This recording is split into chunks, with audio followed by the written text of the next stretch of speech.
মৌলানা আব্দুল মালিক সাহেব একটা কথা বলতেন বা বলেছিলেন একদিন, হয়তো অন্যদেরকেও বলেছেন, যে যে কোনো জটিল সমস্যা, জটিল কোনো হাজত, জটিল কোনো মাকসাদ যেটা মনে হচ্ছে আপাত দৃষ্টিতে অসম্ভব, খুব কঠিন, অসম্ভব, এটার জন্য একটা আমল আছে। তো এই আমলটা খুব কম মানুষই করতে পারে, আমিও করতে পারি নাই জীবনেও। তো আমলটা জেনেছি, জানাই দিলাম আপনাদেরকে, যদি আপনারা পারেন তো করবেন। যে কোনো হাজত, হালাল বৈধ যে কোনো হাজত, মাকসাদ বা যে কোনো সমস্যা থেকে নিষ্কৃতি, কঠিন সিচুয়েশন থেকে বের হওয়া, এগুলোর জন্য একটা আমল বলা হয়েছিল আমাকে একদিন। সেটা হলো 1000 রাকাত নামাজ পড়া।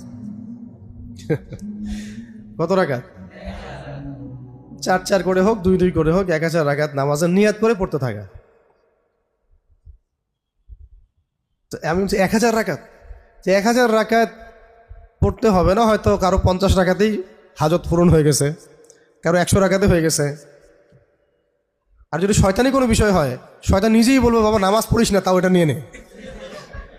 হ্যাঁ, কারণ শয়তান তো চাচ্ছে না যে সে আল্লাহর নৈকট্য পাক।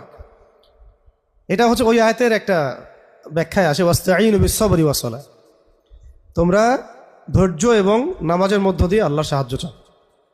তো 1000 না পারি, আমরা কিছু তো নিয়াত করতে পারি, 100 রাকাত পড়বো। হ্যাঁ, গ্যাপ দিয়ে দিয়ে হতে পারে। আমার সময় এমন হয় যে ঠিক আছে, আমরা 50 জন মিলে 1000 রাকাত পড়ি, আসেন, এমনও হয়, অনেক সময় হতে পারে। তো এই আমলগুলো আছে, আরও আরও বেশ কিছু আমল।